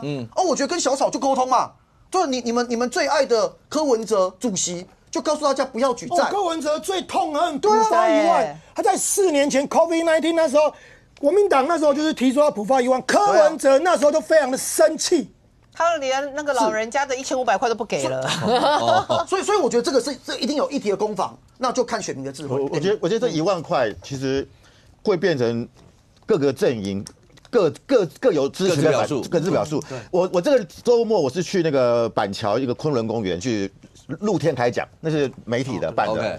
那天是下雨下大雨，后来雨一直没停，然后整个场我那去我说完蛋了，这个雨这么大，而且很闷，坐满满的，不但满还爆棚。那我昨天是去新竹的香山，后来我才知道香山其实已经靠海边了。我们那个会场旁边就是西滨快速道路，就看到海了。我想这个地方谁会来啊？也是再度爆棚，都是因为你的魅力嘛？或许有，应该不是。我觉得应该是蛮多的，而且很多人说范老师本人比电视上看起来年轻很多。他们是客气，没有，我们新竹人他们出于肺腑之言，新竹人就是做人都很客气。我也觉得，我觉得新竹人眼光是锐利的。OK。但是我要讲的是什么？我们在上面讲这个1万块，说是这个是政策买票怎么样？现场都是支持的，所以我当然这些人都是支持罢免的。当然，我讲啊，所以我要现在就是说，这个1万块，我觉得它会是一个推力，对罢免的支持罢免人来讲，他们会更激发他们要去罢免的决心嘛，因为这就是坐实的火修烂政。对啊，可是刚才讲，所以你要不要简单回应？那不就好了吗？那不就好了吗？不是，那不就好了吗？刚刚从冠廷跟范老师所讲的。那1万块不会影响投票意愿嘛？那不就好了吗？所以大家一直认为说，那1万块国民党企图以这个来影响投票意愿，在刚刚2位的这个证明底下，英明的人们是不会让1万块影响投票意愿的嘛？我们伟大的人民啊，拥有聪明的这个大脑，是不会被这1万块影响投票意愿的嘛？所以不用担心嘛，哈。刚刚冠廷讲的是决议。决议跟法律案是不一样的啊，通过决议是不行的啊，所以这个是我们是民意代表要讲清楚这个差别嘛哈。如果说这个法律案是不行的话，从老农津贴就已经是不行了，老农津贴就不行了，军人待遇那个也不行啊，那通通不行，那我也没有意见，我们就去清查一下所有立法院通过的法律案，如果有增加支出的预算支出的，那通通都不行。哪怕之前修改的道路交通条例里面，好高龄换照增加增加回来做这个健康检查，它都可能增加支出哦。你3年一次变成2年一次，一定增加支出的嘛？那个都可能是增加支出的。我如果这样讲，任俊，因为你说是决议案、法律案、条例，或者说老百姓一定不会管你这个，他怎么会去管你这个？他只要管的。可是我们要管。对，我知道，所以也借各位，然后让所有的观众朋友了解。但我还是回到那个政治，讲政治就是。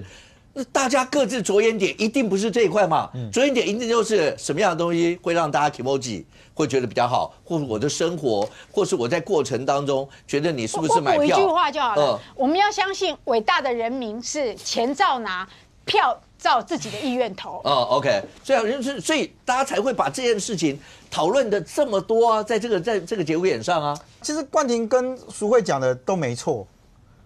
就是你如果今天硬要跟我推动的这个，我行政部门如果觉得 OK 啊，我们愿意买单，我就有办法找到可以买单的。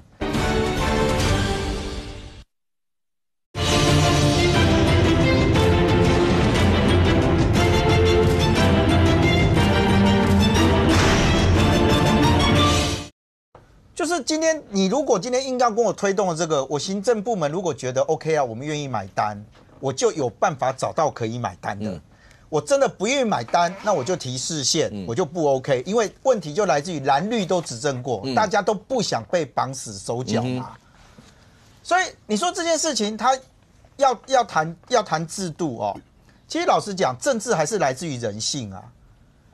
如果从现在的这个，从刚刚淑慧的一开始的说法说，他为什么敢笃定去跟大家讲说反罢的，他今天一定会上来？因为你看民调基本上大概已经180-120，而且现在也不用看什么你赞成或反对，大家直接问的问题都会你会不会去投票？对，会去投票里面你们会怎么投？你如果真的再回来看，大概都在误差范围内了。所以表示大家紧绷。可是紧绷之外，难道没有其他的空间吗？我不觉得。那个龟板扣，它之所以会有杀伤力，其实来自于是他可能本来对政治不关心，我就每天工作都工作的要死，我哪管你那些有一些人会觉得说啊，你要你要去贪，你要去种啥？不要紧啊，你有做代志就好。但是你今嘛敢要讲提无钱，我跟你拼。就有一些他其实对政治他不是那么热衷，但是你跟我荷包有关，这些人他可能就会出来投票。所以现在大家在争的是这一块。我讲政治哦。五哥喜欢看《资治通鉴》嘛，这些，然后历史就是这样嘛，老实讲，不要管中国历史，因为历史它本来就是会延续，《资治通鉴》没有很复杂的那个政治上面盘算跟运作，它最根本回到还叫人性嘛。可是我们既然要讲政治，我们就提一件事情啦，台电的这件事情绝对不会在这个时候就收尾掉，不是你发不发这个1万块，或你要不要拨补台电1000亿的问题。因为民进党一开始的说法就是说，如果我今天没有办法拨补台电，那我接下来电费会面临要涨的空间的问题。国民党跟你讲说，台电先不要管它，我1万块都先发，大家先拿再来嘛啊。如果大家回忆一下，当年马英九油电双涨的时候，他遇到什么状况？一开始要油电双涨的时候，大家为了省那个1块钱、2块钱、3块钱的油钱，加油，然后在那边加油站排队，对不对？马英九的民调跌成什么样子？被骂翻。今天民进党要思考的回来的是，当你面临到好，今天不管你发或不发，因为你就是不能给台电1000亿，没错吧？我们不增值那个1万块。对了，因为现在没有通过拨补啊，他当然没办法给。对，然后再来就是你的总预算里面台电的1000亿也没有过嘛。对啊。那回来的问题是，你敢不敢涨电价？你要面对的叫做涨电价。我如果是国民党，我一定操作这一个。你就涨嘛。你就涨嘛。我要给全民1万，你不发，然后你还要涨电价。这时候你民进党出来说啊，因为你们不给我1000亿，我讲民众还是回到，我觉得这叫人性。对于大家来讲，再回来跟你讲说哦，不好意思哦，电价我都讲嘛，你如果你要吃一个便当，即马起低的饲料起2块，起低的跟你讲起2块，我底下要上去屠宰场起2块，屠宰场起2块，屠宰场材料要搁上去，还搁起2块，每一端都给你涨2块钱就好。我讲末端消费者受不受得了？民进党现在如果还一直在纠结什么要不要台电，我就跟你讲明白，你去看看当年马英九的历史，当时民进党怎么骂的。如果要是任俊刚刚已经讲到人性的这一环，那这次罢免在过程当中，你看到，当然已经到了短兵相接，这24区刚讲说，那很多地方上礼拜六、礼拜天也都各自要办晚会，要去走或各方面。你如果真的讲那个人性来，冠廷，我问一下，徐小新哭了，对，那算人性的展现。因为总是在过程呢，我不知道有时候悲从中来，或是有很多感慨啊，或什么都有可能。那你们会怎么解读？没有啦，这个就是最后一定要就是让大家感动一下嘛。这是选举策略的一环啦。因为当天其实那个氛围是我们去看那个直播嘛，就是前面其实很多天王天后，什么韩国瑜啊、卢秀燕啊、讲啊，让徐小新还是都笑笑的嘛。讲完一讲之后。他就哭了。我认为这个是选举的一个技巧啦。那他哭有没有用？我认为有限。真的吗？为什么？为什么？因为他不是第一次哭。2023年，其实他当时今天一哭是什么时候？大家还记得吗？我当时还有台北市议员秦慧珠还有点评了一下。我今天特别去查了一下历史画面。2023年2月的时候，当时他们要争取那个立委的初选，然后呢，国民党设了一个大局条款，还没有确定哦。然后只是大局条款一出来，白话文就是，如果你有现任的公职，然后那就要优先给立委，或者是给没有公职的人选。如果他们都能赢的话，这出来之后，当时外界的解读就认为是在卡徐巧芯，而去帮费鸿泰。哇，徐巧芯泪洒镜头前，大家记不记得？哭完之后，秦慧珠点评就讲，现在这个党没有党的样子，大家一哭二闹三叉叉，对不对？还记得吗？然后最后呢，徐小新在经过了惨烈的厮杀之后，因为这个哭，然后得到同情，然后跟那个费鸿泰2个的厮杀，在那个菜市场跌倒，最后惊险在党员投票赢1票，然后民调51%赢1%，惊险的获胜。所以这对我来讲，我就是把历史翻出来给大家重新看一下而已啊。就是关键时刻，眼泪是徐小新很好的武器。那只是在这个时间点再用出来啊，对选举有没有用？就我这一段要把它剪出来让大家看就知道，可能没用了。对，会没有用吗？但是今天有一个讯息是媒体讲说，可能是前费鸿泰委员的一个庄脚，一个里长，他以前是顶费鸿泰委员的，他有出现在巧芯的那个造势的场子里面，这个代表，因为大家就在讲有一个最重要的指标是费鸿泰委员会不会自己出席。那如果他在726以前没有出席，但如果他的庄脚有出席，某种程度是不是也代表整合？其实先回应第一个哦，不是有没有用哈，而且我也不认为那是巧芯铺排的啦哈，因为我看了那一天的这个状况哈，确实这个蒋万安讲的那句话，我看了都很感动。蒋万安讲说，徐巧芯不是没有受伤，他是带着伤一直往前冲啊。我觉得这讲到巧芯的心理的话哈，他在这个过程里面呢。大家都说他仇恨值很高哈，所以他在这2-3年哈面临了所有的民进党，他就像那个草船借箭那一艘船哈，民进党大概很高的检验，在这2年都是对着他来的哈，所以可是他又表现出非常骁勇善战的样子哈，所以他不是没有伤哈，不是没有伤哈，但是他因为他的人设就是很悍哈。所以他还是一直表现出他的那个人设啊，所以他有没有伤？他当然有伤哈。所以我觉得蒋万安是讲到他一直没有让表现出来的那一个脆弱的地方，所以我不认为哈什么都可以演得出来。我觉得还是要有点人性啦哈，她还是个女孩子啦，不要把她什么东西都说演出来，眼泪不是说来就来的，卖公干安内啦哈，卖港公干安内啦哈，这是第一个啦哈。那第二个哈，所以他。没有去算过说，一滴眼泪可以值多少票，人没有办法精算成这个样子，要一点人性。那第二个哈，经过这几年的整合啦，哈，没有什么谁的条啊卡啦，都是蓝营的支持者，我相信那个里长也是啦，啊，所以那一天那个里长愿意出来了。再多的当时选举的分裂都经过2年了，而且现在费委员的这个工作哈，我知道也是很好的哈，所以我知道他对于政治也已经放下来的哈，已经放下来，所以那天也没有出来，因为他现在的位置可能也不希望他再跟政治有太多的接触了哈，他本人好像也对于什么补选什么也没有太多的想象 ，OK， 对，所以他当年的没有什么他的条卡，就是都是蓝营的支持者，大家都希望打赢这一场补选啊，不希望有太多的变动哈，所以你说整合好也好，或是大家希望打赢这一场补选啊，共同的希望也好，都是蓝营的支持者啊，所以这个是我知道现在的基层的状况。对，你为什么一直摇头？我听到是有很多国民党的高层去劝费鸿泰出来了。哦，可是他就不会出来老费就不要，因为他现在的工作就是老费就是不要。同理啦，王威那边也是一样，我有听到国民党的高层去劝中山区的大咖出来挺他啦，蓝营的啦，人就是不爱嘛，这就是为什么不爱？中山区又没有。过去有一寡选举的有啦，王威以前在support 谁的时候有得罪了谁啦，反正我的意思就是说，为什么人家说所有的民调都是这2个最危险哦，不管是小西一或是洪威一。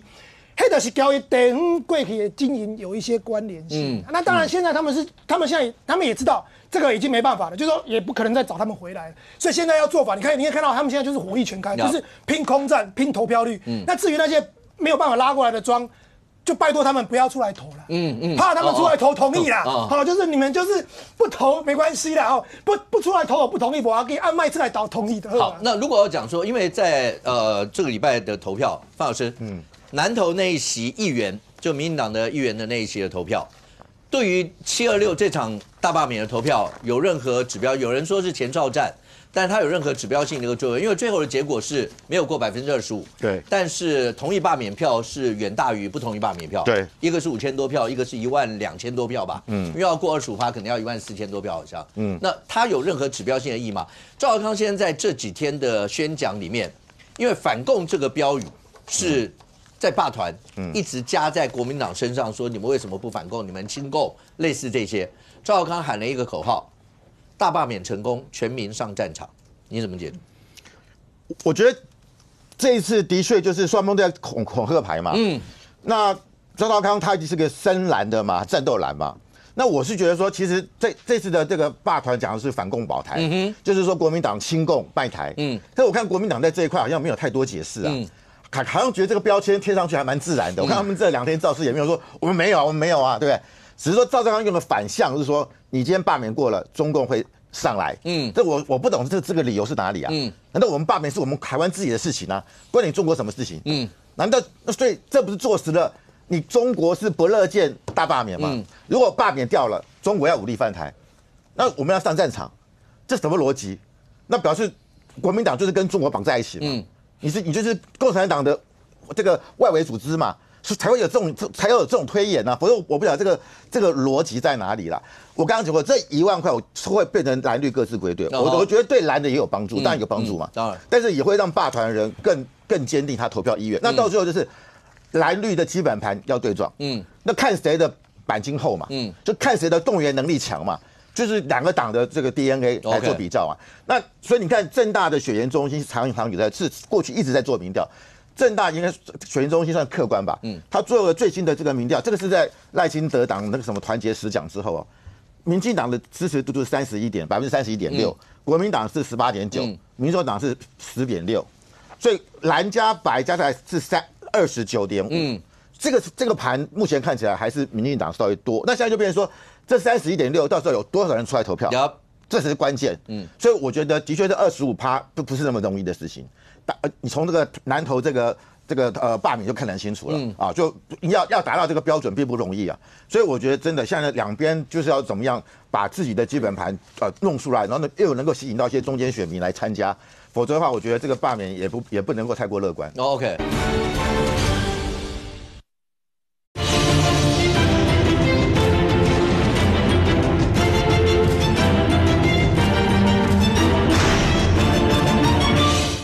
所以我觉得真的现在2边就是要怎么样把自己的基本盘弄出来，然后呢又能够吸引到一些中间选民来参加，否则的话，我觉得这个罢免也不能够太过乐观。OK， 慧珍是今天麻烦帮大家解读一下川普到底在想什么？对，因为有人说关税的数字跟整个大罢免的投票会不会某种程度也会有一个联动性，但是更多的是因为。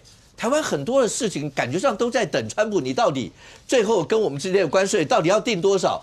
不管是高是低，你好歹说一下嘛。对，不然好像就上面上下。是啊，然后一天到晚在那边听说啊，今天听到说，那接下来都是大概15到20，结果就蹦了一个欧盟30。对，那他算什么？他不在这些里头吗？就是大家现在完全不傻傻。第一个就是说有人说什么黑箱啊，什么跟川普谈判啊，要等到726啊。你觉得现在民进党已经有跟那个川普骂起到说，你等一下，等我投完票，有可能吗？不可能吧？所以我是觉得这样揣测是有点过多啦。那当然，现在就是主要的，我觉得有几个国家被惩罚嘛，像是日本日本嘛，本来是24%，就公布出来变25%。那为什么会这样？那当然就是说这个美国的相关的进口车的一个关税，就是日本不愿意就是大降嘛，那再加上他们会认为就是说，你也不能叫我我从日本出口到你美国去，你的关税还要给我一直这样加上去的话，那这样子对我的美国的日本车的销售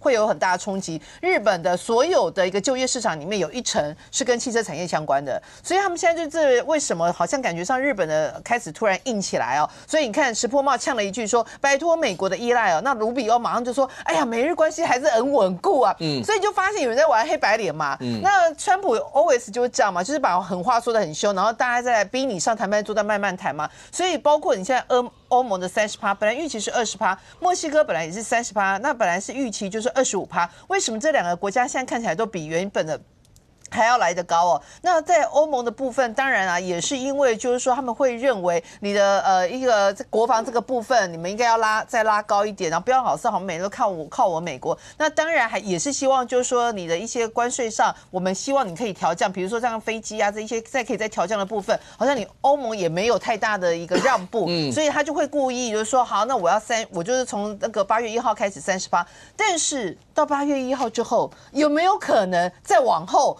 我觉得其实现在大家就是所以才会说什么有 taco 嘛，就是 Trump always chicken out 嘛，就总会在最后一刻好像来给你，已经变了27次还是28次？对，就让你再说，因为对川普来讲，他唯一不变的是永远都在变，那他也没有什么好，就是对啊，就是小虎哥在那个开录之前讲，这川普非常懂得怎么玩那个犹太人的智慧嘛，对不对？让你从那个宛如在地狱当中，最后把你放30%变成20%，你会觉得哦，谢谢你，还跪下来谢谢他。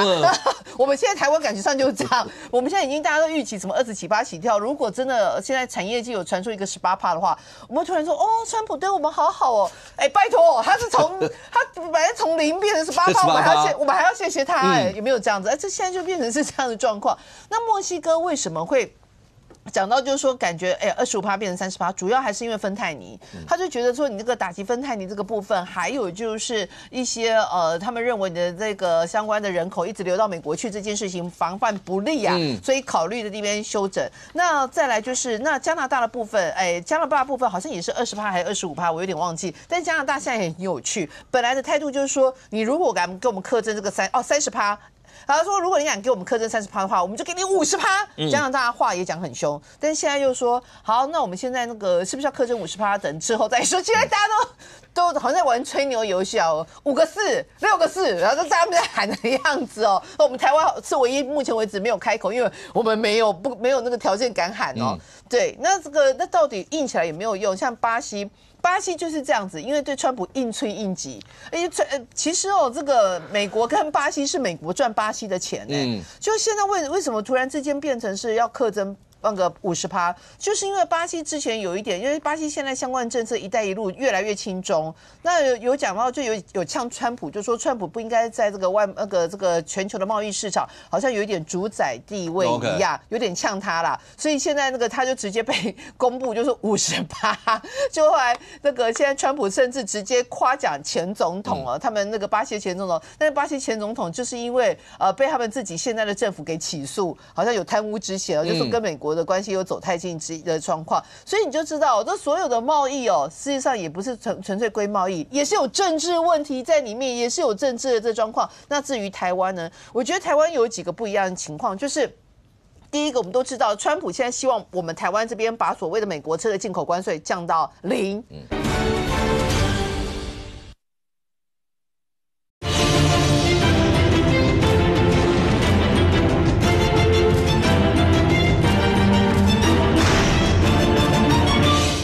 因为巴西现在相关政策“一带一路”越来越亲中，那有讲到就有呛川普，就说川普不应该在这个全球的贸易市场好像有一点主宰地位一样，有点呛他啦，所以现在那个他就直接被公布就是50%，就后来那个现在川普甚至直接夸奖前总统他们那个巴西前总统，但是巴西前总统就是因为被他们自己现在的政府给起诉，好像有贪污之嫌，就说跟美国的关系有走太近的状况，所以你就知道。这所有的贸易实际上也不是纯粹归贸易，也是有政治问题在里面，也是有政治的这状况。那至于台湾呢，我觉得台湾有几个不一样的情况，就是第一个，我们都知道，川普现在希望我们台湾这边把所谓的美国车的进口关税降到0。可是你降到0的话，你对台湾一定会冲击啊！这个台湾的产业，台湾很多还是虽然我们没有办法直接生产一辆车这样子，但是我们很多的一些相关的零组件也是我们非常重要的产业。所以这个东西如果弄到0的话，对台湾还是会冲击。所以现在这个部分还在讨论。那第二个哪里就是阿拉斯加的一个那个开发他们的页岩油还是油田的一个开发计划？那个开发计划是因为我跑石化出身，连我都反对。你要喝牛奶，你就市场买牛奶就好，你何必养一只牛？而且那条牛还在阿拉斯加。如果可是他逼着你要你一起参与那个投资怎么办？我会觉得就是说，比如说你就变成我们加大力度买你的现有的油田的油。就用这样的方式啊，然后尽量的可能把趴数，比如说他希望你投资20%，看能不能降到5%。那5%你就类似我救你几拿，我不爱海啊，这样就在利本海，就是大概这样咬着这样的精神，你就不会。可是如果是20%，兄弟茶的概念，对，如果就是兄弟茶的概念，但如果是到20%的话，我觉得那个是要暂停，因为那个如果是好开采的话，他们自己就开采了，好不好？就是那个东西就是不好开采，我宁愿把要投资的钱拿去都买。你已经开采好的，我们来算一点，对。而且据我了解，他们开采了这个之后，是你开采完之后，但是呢，可能到最后你可能因为你有一些股份，可是你开采的你买的只是比便宜一点，还不是说你每100桶里面有20桶就是你20桶里面就是你的，所以我觉得真的是不容易谈呐。但是怎么样去当大家谈到一个你美国有占一点便宜，但是我们有没有苏嘎腾口是个很重要关键。OK， 来，诸位。最后剩下12天，30秒，有什么呼吁？我觉得是这样子啦，哈，剩下12天哦，蓝绿之间你说要多和平也不太可能啦，哈。那刚刚讲到这个关税战的事情，哈，当然哈，现在有人把关税战跟这个罢免扯在一起啊，我是觉得不要啦，哈，因为不管关税战怎么样，那是台湾共同的利益哦。那今天有国民党的立委说，是不是关税战这个事情要压到这个7月26才开盘啊？我是觉得有一点瞎啦哈，这个我同意刚刚那个慧珍姐说的哈，台湾没有人厉害到可以跟川普说，我们两个来倒扛啊之类哈，我们关税战后面再谈哦，这不可能啦哈，所以民进党也不要觉得说国民党会看衰关税战这件事情，不可能，我们是期待说关税战台湾可以拿到一个好的 offer 啊。那我也同意刚刚这个范老师说的哈。这个罢免战是台湾内部的事情，哈，不要去扯到这个中共大陆，哈。我不赞成赵先生讲的，但我也不赞成民进党一直要把这个国民党抹红，甚至是曹先生讲的，曹新成讲的哈，什么叛国贼啦，什么要把这个国民党当作病毒一样消灭，我觉得这是太夸张了。罢免应该是说不适任的，而不是把所有国民党都当作叛国。那叛国你就是要用反渗透法去处理啊，不是用罢免啊。有违法，如果有反渗透法，你就是用反渗透法去处理，用国安无法去处理，而不是用罢免去处理啊，不是这样子的吗？所以现在呢，我觉得全部都已经偏离主题了。最后的十几天哈，我觉得有什么就说什么，国民党也会全力的去反罢哈。那刚刚说的哈，虽然政党认同度哦，蓝白加起来都不及这个民进党。可是从这里就看得出来啊，好，从这里就看得出来啊，反罢的好都已经是高过这个同意罢免的，那为什么呢？那民进党要想想看哦。对 ，OK， 来关婷，关税的事情，当然淑慧姐刚才讲的我可以认同啦吼，但是贵党的立委们的讲法就差非常大。陈玉珍讲了什么话？陈玉珍讲说什么这个台湾都跪下去了，让川普再次伟大哦，要怎么当美国做事，然后当美国的殖民地吗？然后讲说民进党是故意要把这个关税大恶霸之后8月1号才敢公布吗？还是不是我们公布好不好？世界各国接到美国的信，他们会说，我们两边先对好吗？不是啊，我觉得现在就是我们的谈判的团队都一直在努力中。那这个时候，像淑慧姐刚才讲的，其实大家希望他能够有个好的关税，然后为台湾好，这个是比较对的，也才能够让大家对你们这些立委觉得比较正常一点。我最后一个讲哦，就是10几天就要罢免，其实变数还很大。因为每一个风吹草动，每一个事件都有可能会影响整个全民的氛围。那两边的这个剑拔弩张，我还是希望所有的政治人物都应该要呼吁自己的支持者冷静。你可以投赞成，你可以投不赞成。那我们努力说服。我觉得这些立委很烂嘛，你觉得这些立委很好嘛？就在这个主轴上面去做讨论。而这样子的攻击事件，所有的政治人物真的要呼吁他，希望能够停止，不要让公民行使他的权利变成是一种压力。OK， 当然你说不管选举或罢免都是一时，那大家包括台湾整体要一路往下走，那还剩下12天，这12天的过程当中，还会出现什么样一些可能会影响到整体氛围的一些事件或怎么样呢？那最后投完以后结果到底会怎么样？我们大家拭目以待。非常谢谢现场所有来宾，也非常谢谢观众的收看，学妹姊妹，我们明天见。拜拜。